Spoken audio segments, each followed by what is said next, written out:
Imagine a decades-long geopolitical conflict, so entrenched it's often called, the intractable knot of North Africa. 50 years creating diplomatic deadlock, human suffering, just frozen development. Yeah, seemingly endless problem. Exactly. Now imagine a single meeting, a swift move in the UN that didn't just break the deadlock. It completely dissolved the foundational myth that the whole conflict was built on. Almost overnight, in geopolitical terms. That is precisely what happened on October 31st, 2025. It's a date that maybe it flew under the radar for some global news outlets, but it definitively, irrevocably rewrote the history of the Shosha, the Moroccan Sahara. It really did, a pivotal moment. Welcome back to the Deep Dive. Today we're undertaking, a really extensive exploration into this highly complex, very sensitive issue. We've gone through a stack of source materials, tracing this dispute from its colonial roots, through decades of conflict, diplomatic failures, right up to this monumental recent decision at the UN Security Council. And our mission today for you, the listener, is to provide a really comprehensive, balanced, and deep understanding. We want to go far beyond just the headlines. Right. We need to unpack the source material, understand the conflict's origins, how this youth movement, initially nationalist, became a separatist front over 50 years. And maybe most critically, what that UN decision actually means for the future of the region. Its diplomacy, its security, and frankly, its huge economic potential. And what immediately jumps out when you look at the early history is this kind of profound irony right at the heart of it all. Oh, absolutely. When we talk about the youth movement that became the Polisario Front, the PF, most people today, they assume it started with a core separatist ideology. That's the common narrative. Yes, but our sources reveal something pretty fascinating. The movement initially involved young Moroccan militants whose demands were focused entirely on anti-colonialism and the independence of the territory, but under Moroccan sovereignty. That initial goal reunification, that's the key piece of context that gets lost so often in discussions over the last, 40 years? Definitely. It means the entire conflict stems not really from some fundamental ideological separation from the start, but from a profound historical fracture that happened early on. We really have to rewind the clock to grasp the weight of that rupture. Okay, so let's start right at the beginning of the modern conflict era, the Spanish occupation. When did Spain actually take control, and what was life like on the ground back then? Well, Spain's occupation officially began way back in 1884, but honestly, its control is pretty tenuous, mostly coastal, for decades. When decolonization really kicked into gear in the mid-20th century, the sources describe life under occupation as extraordinarily rudimentary. Rudimentary how? I mean, this wasn't your typical European colony where the occupier poured money into infrastructure or education to extract resources efficiently. It was thinly governed, let's say. So what did that mean for the average person living there? What was their daily reality? The sources really emphasize a total lack of development. Almost no formal education system, very few job opportunities outside basic labor. The local inhabitants, the Sahrawis, lived mainly out in the countryside, the Badia, relying on traditional lifestyles, mostly pasturing, all right. Right, nomadic traditions. Exactly. So the population stayed highly traditional, very connected to their ancestral lands, and crucially, they had no modern political or educational structures to express their aspirations through. This lack of development meant that when nationalism finally did flare up, it was raw, it was urgent, and it was driven by frustrated youth. That really sets the stage, then, for the birth of the movement. If life was so limited, where did that spark, that impulse for resistance come from? And why was it initially tied so closely to Moroccan identity? The impulse really came from that broader anti-colonial spirit sweeping across North Africa at the time. These were young men, some maybe had access to outside ideas, perhaps studying in Rabat or nearby cities, and they just recognized that the Spanish presence had to end. So it was about kicking out the colonizer. Purely anti-colonial and nationalist, but specifically in the Moroccan context initially. The sources point to two key dates: the 1970 Laayoune protests, the Mudaharat, and then the 1973 Tantan protests. And what were those protests actually demanding? They were demanding exactly what Morocco itself was pushing for internationally. Yeah. get Spain out. But here's the crucial historical detail, the one that kind of runs counter to the later story. They demanded the independence of the Sahara under Moroccan sovereignty. Under Moroccan sovereignty. That's the key phrase. It is. They saw themselves as Moroccan patriots fighting to reclaim their land from a foreign occupier and bring it back into the Moroccan fold. Like, they were the vanguard trying to finalize the territorial integrity of the kingdom. That distinction is it's huge.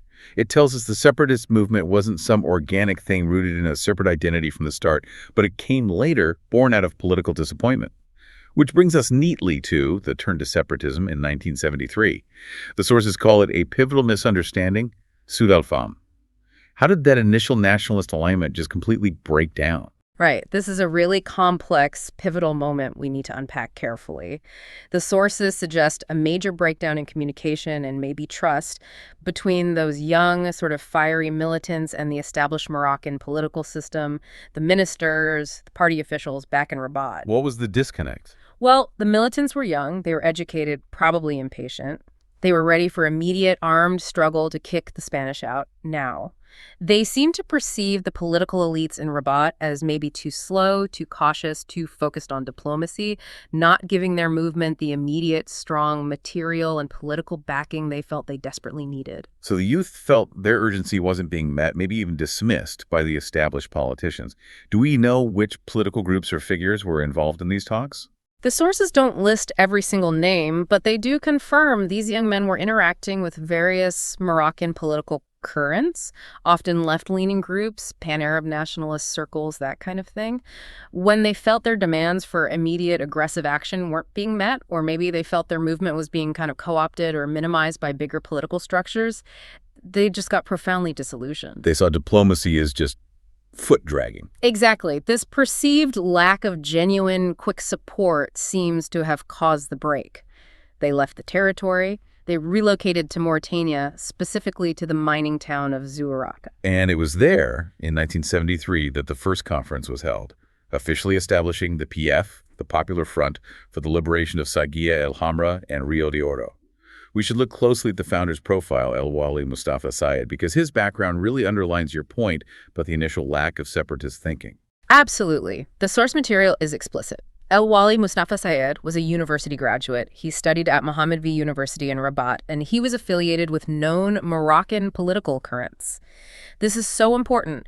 The leader of what became a separatist movement was actually a product of the Moroccan educational and political system. Right. So the shift to separatism, according to this analysis, seems less about some deeply held ideology of a separate Sahrawi nation from the get-go, and more about a geopolitical consequence, a decision born from disappointment and then fueled by external players seeing an opportunity. Which is exactly where external intervention becomes critical. Yeah. I mean, a disillusioned youth movement doesn't just become a viable armed front overnight without serious money and weapons. Precisely. And the sources point directly to when the external lifeline arrived. Muammar Gaddafi in Libya, known for his revolutionary ambitions, his deep suspicion of neighboring monarchies. He saw his chance. And jumped on it. He provided that crucial early financing, the weapons, the training. That patronage gave the brand new PF the capability to transform from just a group of dissatisfied militants into an actual active military force. What was Gaddafi's motivation, though? Was it purely ideological, supporting liberation movements? According to these sources, it was driven largely by Gaddafi's own geopolitical interests. He wanted to destabilize the existing monarchies in the region, especially Morocco. It was classic proxy conflict stuff, leveraging a local grievance for his own ends. Okay. And while Libya provided that initial spark, the movement later found a much more consistent, more enduring supporter in Algeria. Once the PF moved into Algerian territory, got that steady logistical and political backing, well, the path back towards any kind of nationalist integration with Morocco became infinitely harder. It really hardened the separatist stance into the 50-year conflict we've seen, #2, the Moroccan response and the stalemate. Okay, so the story takes this massive, dramatic turn in 1975. Morocco mobilizes its national response just as the Spanish occupation is finally ending. This event, the Green March and withdrawal, it wasn't just a military move, was it? It was something deeper. The 1975 Green March El Masira, yeah, it's arguably the most symbolic event in modern Moroccan history. And crucially, it wasn't carried out by the army. Right. That's the key point. It was ordinary citizens, a massive nonviolent mobilization, 350,000 Moroccans peacefully crossing into the territory, each one carrying a copy of the Quran and a Moroccan flag. That scale is just incredible. How did the sources describe its impact at the time? They describe it as an event that shook history, Zalzala. It demonstrated this undeniable level of national cohesion, this consensus, Al-Tanhum Walidma, about the claim over the Moroccan Sahara. The whole thing framed the return of the territory not just as, a state objective, but as a unified demand of the Moroccan people themselves. So it strengthened Morocco's hand diplomatically? Significantly, according to the sources, right on the eve of the Spanish departure. So, following the march and the Madrid Accords, the very last Spanish soldier left on June 6, 1976. And that date marks what Morocco considers the definitive end of the colonial era and the return of the Sahara to its embrace. But despite Spain leaving, the conflict actually escalated because of that external support for the newly formed PF, which led directly into decades of diplomatic stalemate, military clashes.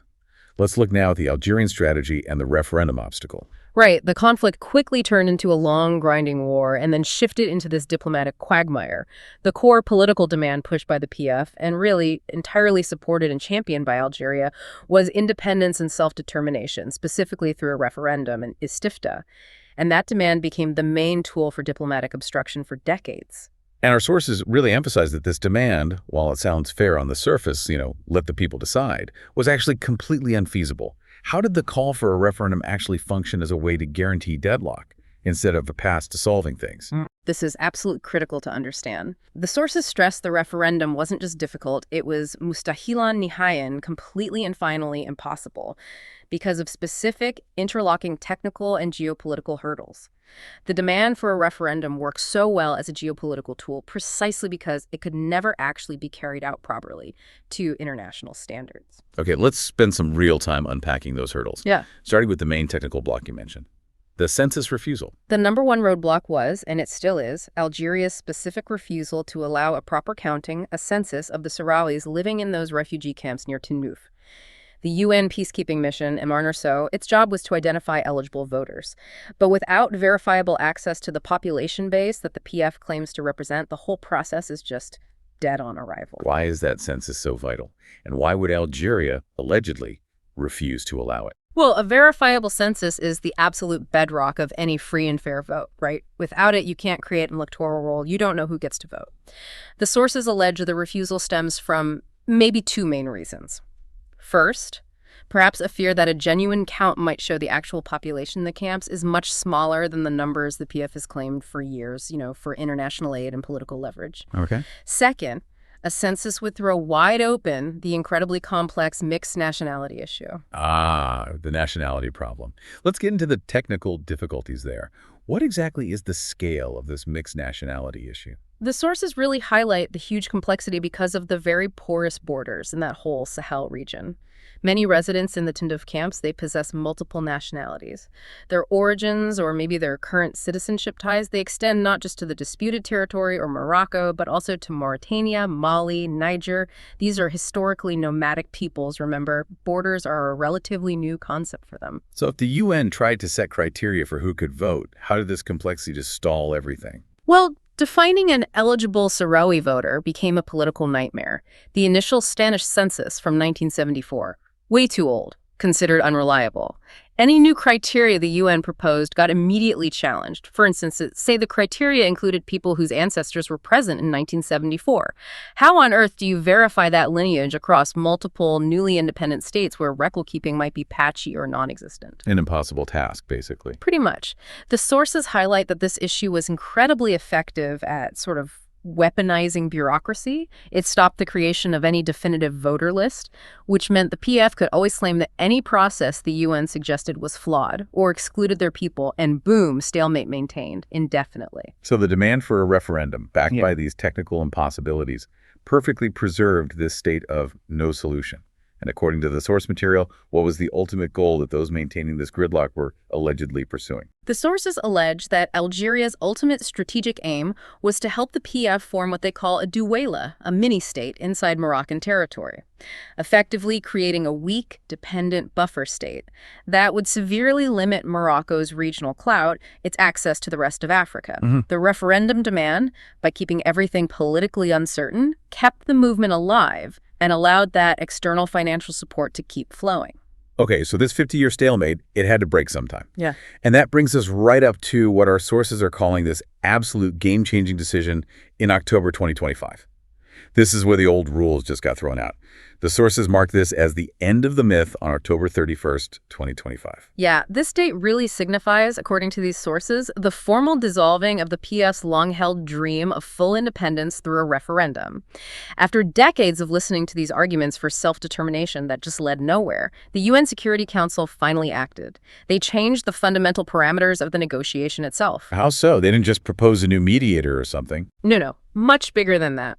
They imposed a new, mandatory starting line for any talks. And what exactly was that new ruling? How did it fundamentally change the diplomatic landscape? The new rule, the big one, is that no negotiations can proceed except from the foundation of autonomy under Moroccan sovereignty. And crucially, the UN acted with strong, decisive support from the United States. This is a monumental shift. It takes independence and the referendum entirely off the negotiating table. Completely off. Completely off. It mandates that any dialogue going forward must use Morocco's 2007 autonomy plan as the sole recognized framework. That plan, remember, grants broad legislative, executive, judicial powers locally, but keeps defense, currency, foreign policy under Moroccan sovereignty.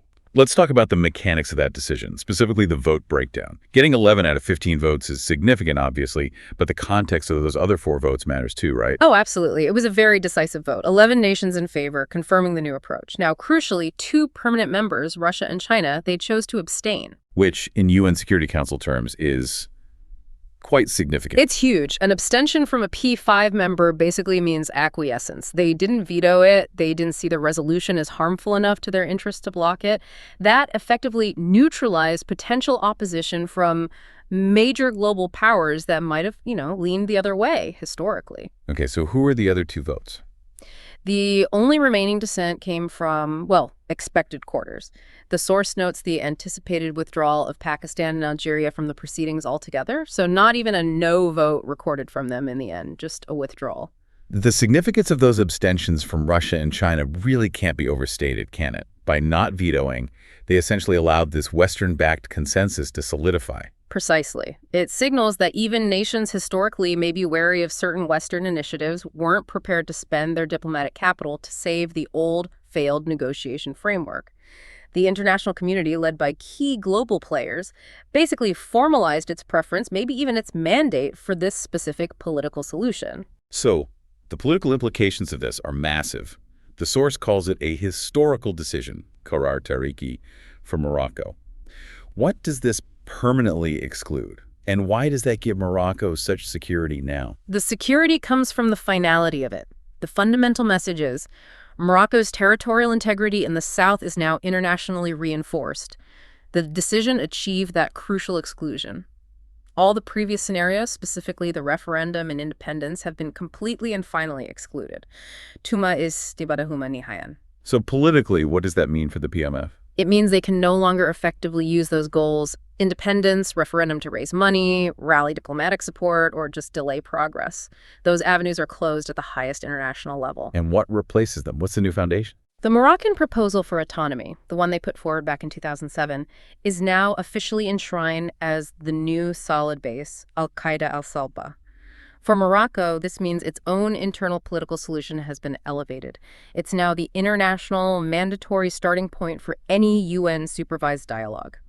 This just removes that strategic ambiguity that fueled the conflict for decades and replaces it with a concrete, internationally endorsed roadmap. Sounds like a diplomatic checkmate, as some might describe it.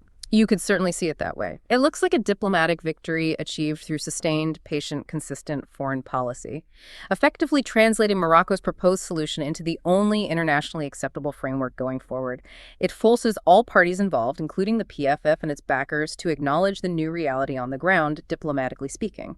Hashtag MBV, geopolitical and economic shifts. Right, a political shift this big immediately sends ripples, huge waves actually, through the geopolitical and economic landscape. Let's analyze the diplomatic power dynamics first.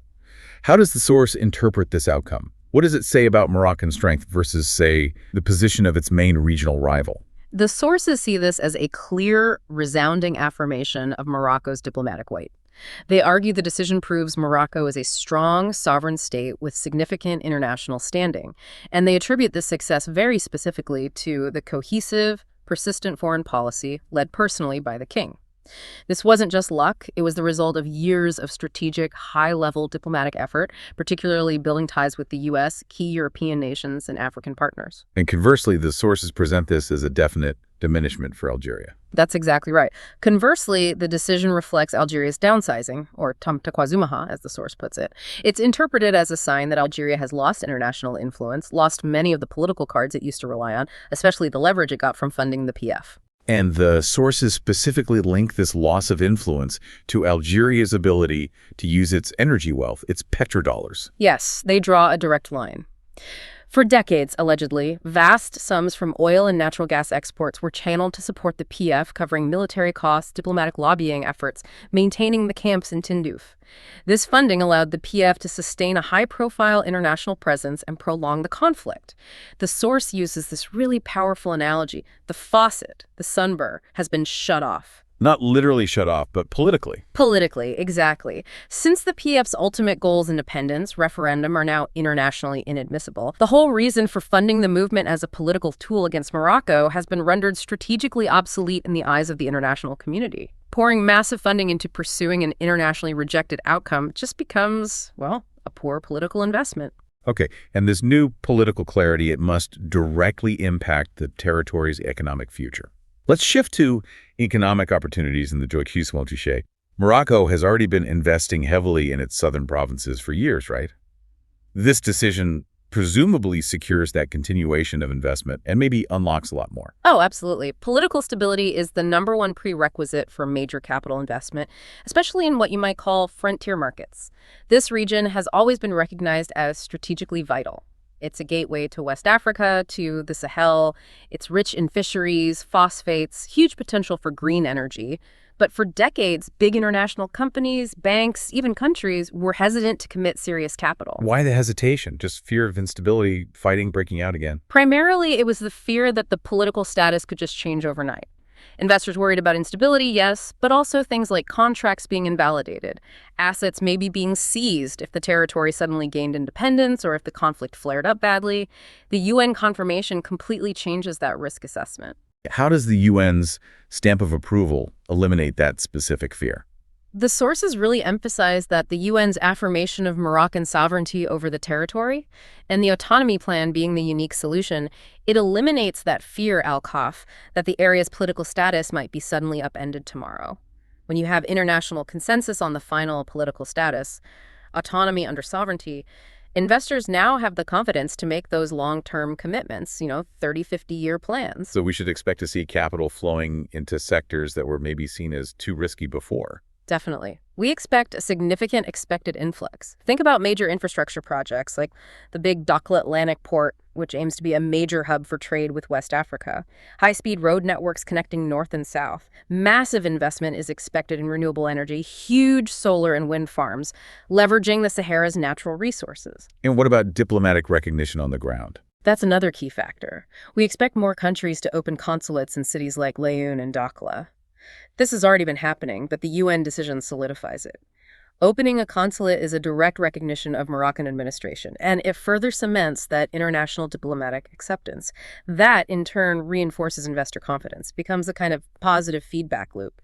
It really is a fundamental economic game changer for the region. #V. The king's diplomacy and the call for unity. Now, beyond the sort of legal and geopolitical win, the sources make a point of highlighting the very deliberate, very measured way Morocco responded to this diplomatic success.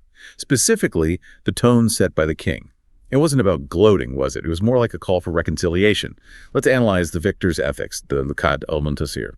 Yeah, the king's political language, which the sources describe as reflecting the etiquette of kings, it was carefully calibrated. Confident, yes, coming from a position of undeniable diplomatic strength, but absolutely not triumphalist. He immediately emphasized the principle of no winner and no loser, like Ghalib wala maghlub. Why is that rhetoric so important? It signals that the ultimate goal isn't to humiliate opponents, but to achieve lasting resolution and stability for everyone. This measured response is vital for convincing people, both inside Morocco and internationally, that Morocco intends to move forward constructively, not punitively. And that approach was backed up by something concrete too, wasn't it? A personal guarantee aimed specifically at the Sahrawi population, especially those who might consider returning from the camps. This is absolutely crucial for building trust and encouraging people to come back. While the Moroccan state and constitution already guarantee rights for all citizens, the king personally guaranteed that Sahrawis returning from the PF will be treated with full equality, al-Musawa, alongside their Moroccan brothers and sisters in the southern provinces. So it goes beyond just the law. It's presented as going beyond standard legal frameworks. It's a personal pledge from the highest authority in the land, designed specifically to ease fears that returnees might face retribution or be treated like second-class citizens. It's framed as an appeal to national brotherhood, essentially. And this spirit of, maybe clemency, was then extended directly to Morocco's long-standing regional rival, Algeria. Let's talk about extending the hand to Algeria. Yes, despite decades of Algeria's unwavering support for the separatist movement, the king used highly respectful formal language. He referred to the Algerian president as Fakamat al-Raz al-Jazairi, His Excellency the Algerian president. The sources describe this gesture as a powerful act of good etiquette, madyad kuluk, and also an exercise in clemency, al-finda al-madura, basically, forgiveness when you have the power to dominate. The implication being, now that Morocco holds the strong diplomatic hand, it chooses conciliation over confrontation. Precisely. The source states the king spoke not like a victor imposing humiliating terms, but like a statesman. It even uses the analogy of a father addressing his children, signaling this profound opportunity to reset relations. It's a clear, non-aggressive invitation to the Algerian leadership, basically saying, look, the old stalemate is over, cooperation is the only logical path forward for the region's stability and development. It offers Algeria a way to gracefully step back from a conflict that's become increasingly costly and, frankly, fruitless from an international perspective. And the ultimate aim of all this political maneuvering isn't just about peace on the borders, is it? It's about genuine regional integration. This is seen as a chance to finally revitalize the Maghreb Union. Yes, exactly. The king specifically referenced the dormant five-state Arab Maghreb Union, that's Morocco, Algeria, Tunisia, Libya, and Mauritania. The sources emphasize that this long-running dispute over the Sahara has been the single biggest roadblock to any meaningful economic or political integration in the region ever since the Union was founded back in 1989. So with the Sahara issue now resolved, at least according to this UN-endorsed autonomy framework, that primary obstacle is gone. That's the argument. The primary obstacle is removed, and the potential economic upside of a cohesive Maghreb Union is just enormous.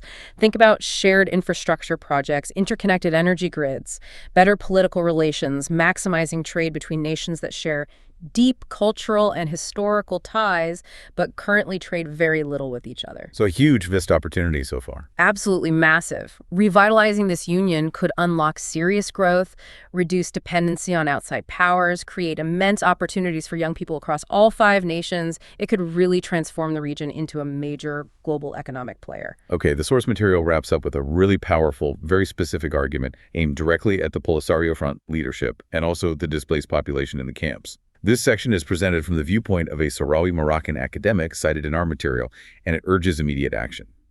The main theme seems to be 50 years is enough. Yes, the speaker in the source, who identifies themselves as a Sahrawi Moroccan academic and also a former politician, argues with real urgency that the international context has fundamentally shifted.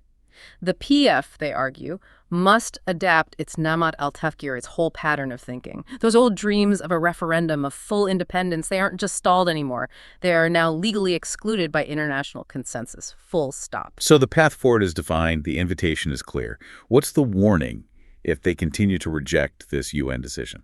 Well, the invitation from Morocco remains open for negotiation, but the foundation is non-negotiable. Autonomy under Moroccan sovereignty. The source issues a really stark warning. Continued refusal of this UN-mandated solution will lead to severe political and legal complications. It will result in the Allah Hall, the no-solution scenario, perpetual inertia. And what does that no solution actually mean in human terms for the people still in the camps? It's painted as a tragedy of dispersal.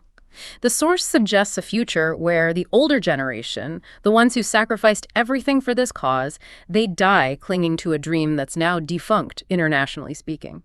Meanwhile, the younger generation, seeing absolutely no future, no political resolution on the horizon, they just scatter globally. They become a political and geographic diaspora, effectively dissolving the very Sahrawi identity the PF claimed it was trying to preserve. This existential threat is presented as the ultimate argument for accepting the UN-backed reality.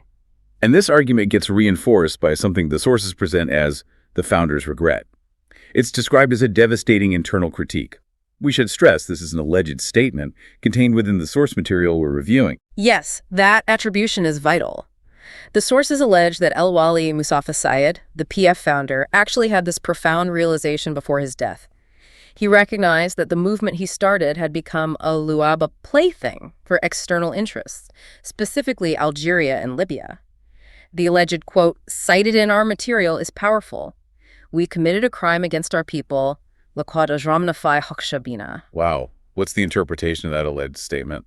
The source uses it to argue that the PF fundamentally deviated from its original nationalist mission, the one focused on Morocco, and instead started serving foreign agendas that weren't necessarily in the best interests of the Sahrawi people themselves. If that sentiment, alleged or not, holds any truth, it gives immense moral weight to the contemporary appeal for peace, right? Yeah.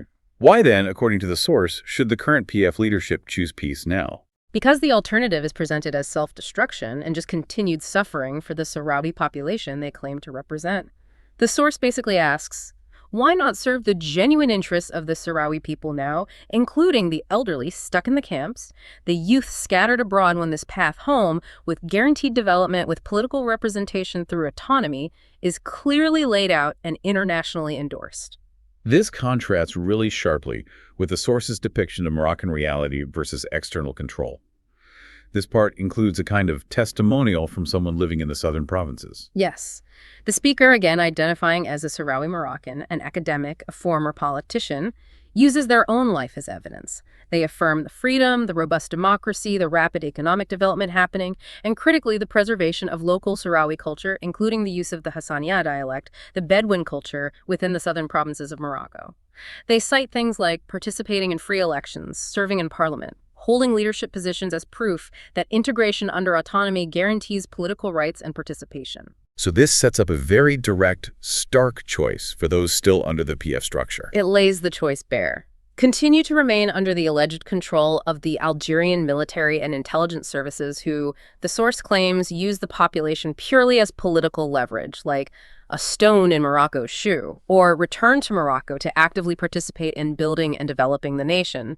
The speaker even stresses that the Hajar, that political stone, has now been kicked out by this UN decision, rendering the old strategy completely useless. And the ultimate message about the available options is presented as absolute final. It really is. The conclusion drawn from this extensive analysis is that independence and referendum are definitively ruled out. Mamnu, absolutely forbidden. Mustahil jiddan, extremely impossible. The enduring, solidified truth, according to this perspective, is that Morocco is in its Sahara and the Sahara is in its Morocco. The window for negotiation is open, it's presented as generous, it's backed by international law, but it is exclusively based on autonomy under sovereignty. There's no other path recognized anymore. Hashtag 7Fed. Wow.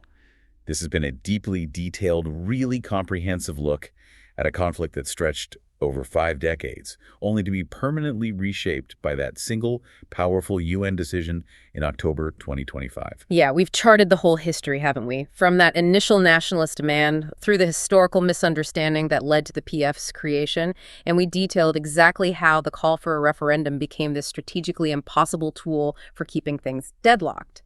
And maybe most importantly, we analyzed the finality of that UN decision, referendum and independence, permanently off the table, establishing the 2007 autonomy plan as the only solid basis for any negotiation going forward. And we looked at that dual nature of Morocco's response, too. The diplomatic strength that secured its position, but paired immediately with this generous, unifying hand extended both to its neighbor Algeria and, crucially, to its own returning Sahrawi citizens, guaranteeing full equality and participation. So the path forward, according to this analysis, is unambiguous.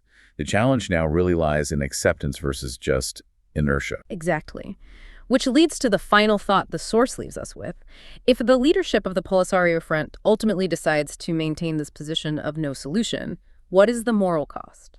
The moral cost of sustaining a political dream that even, allegedly, its own founder came to regret, especially when this path of guaranteed return, democratic participation, economic development is now formally cemented by the international community. It really becomes a question of prioritizing actual human well-being and development over an ideology that's now internationally defunct. Precisely. It's about recognizing reality over political stasis. And the source material appropriately closes this whole analysis with that classical line of poetry from Al-Mutanabi, which kind of reflects the unfortunate state of those who maybe remain asleep to the changed geopolitical reality. Anamu mujafuna an shawaridiha wa yasharu al-nasu jiraha wa yatasimuna. Can you translate that for us? Roughly, it means something like, some sleep profoundly unaware of the dramatic events that others are awake for, striving over, even fighting about. The reality has shifted. The new political climate is set. And those who continue to claim only to the past risk being permanently left behind by regional history and, frankly, by opportunity. A truly influential and very thought-provoking conclusion. Yeah. If you're listening to this, well, you're part of the process of being informed, awake, and engaged in understanding this crucial geopolitical development.